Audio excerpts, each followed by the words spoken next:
Welcome to tasty treats. ഇന്ന് നമ്മൾ ഉണ്ടാക്കാൻ പോകുന്നത് ക്യാബേജ് തോരൻ.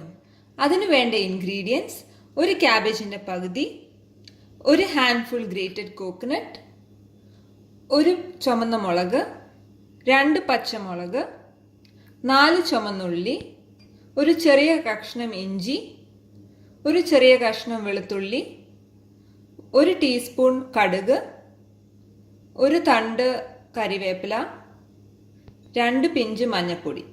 അപ്പോൾ ഞാൻ ആ ക്യാബേജിൻ്റെ ഓരോ ഇലകൾ ഇങ്ങനെ സെപ്പറേറ്റ് ചെയ്തു. നമ്മളിങ്ങനെ സെപ്പറേറ്റ് ചെയ്യണം, ബിക്കോസ് അതിൻ്റെ ഇടയ്ക്ക് പുഴു ഉണ്ടാവാൻ ചാൻസ് ഉണ്ട്. അപ്പോൾ ഇത് ഓരോ ഇലയായിട്ട് സെപ്പറേറ്റ് ചെയ്ത് ഇത് നന്നായിട്ട് കഴുകി ഉണക്കിയിട്ട് നമുക്കിനിയും കട്ട് ചെയ്യാം.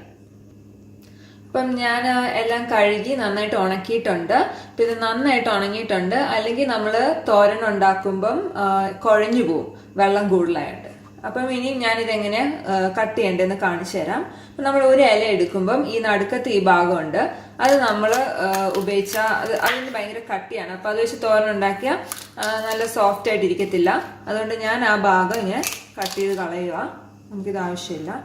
ഇനി ഇതിനെ ഞാൻ ഇങ്ങനെ 2ആയിട്ട് വെട്ടി, എന്നിട്ട് ഇങ്ങനെ പിടിച്ചിട്ട് ഇങ്ങനെ ചെറുതായിട്ട് അരിയാം. ഓരോരുത്തരും ഓരോ രീതിയിലാണ് വെട്ടുന്നത്. ഞാനിങ്ങനെയാണ് കട്ട് ചെയ്യുന്നത്. നിങ്ങൾക്ക് ഇഷ്ടമുള്ള രീതിയിൽ കട്ട് ചെയ്യാം. ഇത് തിന്നായിട്ട് കട്ട് ചെയ്യാൻ ശ്രദ്ധിക്കണം, എന്നാലേ നമ്മുടെ തോരൻ നന്നായിട്ട് വരത്തുള്ളൂ. ഓക്കെ, അപ്പം ഇതുപോലെ നമ്മുടെ എല്ലാ ഇലകളും ഈ ഭാഗം കട്ട് ചെയ്ത് കളഞ്ഞിട്ട് ഇങ്ങനെ തിന്നായിട്ട് കട്ട് ചെയ്യണം. അപ്പം ക്യാബേജ് ഫുള്ള് അരിഞ്ഞു വെച്ചിട്ടുണ്ട്. ഇതുപോലെ ഇങ്ങനെ ഫൈനായിട്ട് ഇരിക്കണം. ഓക്കെ, ഇനി നമുക്ക് ക്യാബേജിലോട്ട് ചേർക്കാനുള്ള ഇൻഗ്രീഡിയൻസ് റെഡിയാക്കാം. നമ്മൾ നേരത്തെ എടുത്ത് വെച്ചിരിക്കുന്ന ചുമന്നുള്ളി ഞാൻ ചെറുതായിട്ട് അരിഞ്ഞിട്ടുണ്ട്. നമുക്കിത് ചതയ്ക്കാനുള്ളതാണ്, അതിൻ്റെ എളുപ്പത്തിന് വേണ്ടിയിട്ട്. പച്ചമുളക്, ഇഞ്ചി, വെളുത്തുള്ളി, കരിവേപ്പില. ഇനി ഇതെല്ലാം കൂടെ നന്നായിട്ട് ചതയ്ക്കുക. അപ്പം നമ്മൾ ചതച്ച കൂട്ടം റെഡി ആയിട്ടുണ്ട്. ഇനി നമുക്കിത് അരിഞ്ഞു വെച്ചിരിക്കുന്ന ക്യാബേജിലോട്ട് ചേർക്കാം. അപ്പം അതിലോട്ട് നമ്മൾ ചതച്ച കൂട്ടം, പിന്നെ ആവശ്യത്തിന് ഉപ്പ്, അത് ഓരോരുത്തരുടെ ഇഷ്ടത്തിനനുസരിച്ച് ഉപ്പിടണം. പിന്നെ തേങ്ങ, ഒരു ഹാൻഡ്ഫുൾ കോക്കനട്ട് ഗ്രേറ്റഡ്, പിന്നെ മഞ്ഞൾപ്പൊടി 2 പിഞ്ച്. ഈ മുളകും ഞങ്ങൾ 2 ചേർത്തിരിക്കുന്നത്. നിങ്ങളുടെ എരിവിനനുസരിച്ച് വേണം മുളകൊക്കെ ചേർക്കാൻ. ഇത് നന്നായിട്ടൊന്ന് മിക്സ് ചെയ്യുക. എന്നിട്ട് നിങ്ങൾ ടേസ്റ്റ് ചെയ്ത് നോക്കുക, ഉപ്പ് ആവശ്യത്തിനുണ്ടോ എന്ന്. ഇല്ലെങ്കിൽ ഉപ്പ് ചേർക്കുക. അപ്പം ഞാൻ കടായി നമ്മുടെ ഗ്യാസിലോട്ട് വെച്ചിട്ടുണ്ട്. അതിലോട്ട് ഞാൻ 1 ടേബിൾ സ്പൂൺ എണ്ണയാണ് ഇട്ടിരിക്കുന്നത്. എണ്ണ ചൂടാവാൻ വെയിറ്റ് ചെയ്യുക. എണ്ണ ചൂടായി കഴിയുമ്പോൾ കടുക് ഇടുക. കടുക് പൊട്ടാൻ വെയിറ്റ് ചെയ്യണം.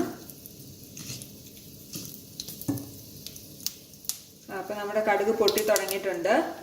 അതിലോട്ട് ഞാൻ എടുത്തു വെച്ചിരിക്കുന്ന ചുവന്ന മുളക് ഇട്ട് കൊടുക്കുവാണ്. പിന്നെ കരിവേപ്പില ഇട്ട് കൊടുക്കുവാണ്.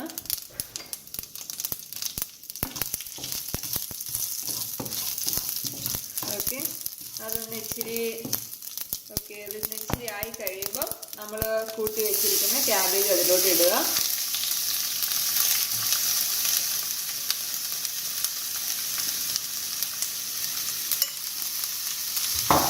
നന്നായിട്ട് ഇളക്കി കൊടുക്കുക. ഇത് സോഫ്റ്റ് ആവാൻ വേണ്ടി വെയിറ്റ് ചെയ്യണം, അതുവരെ ഇളക്കണം.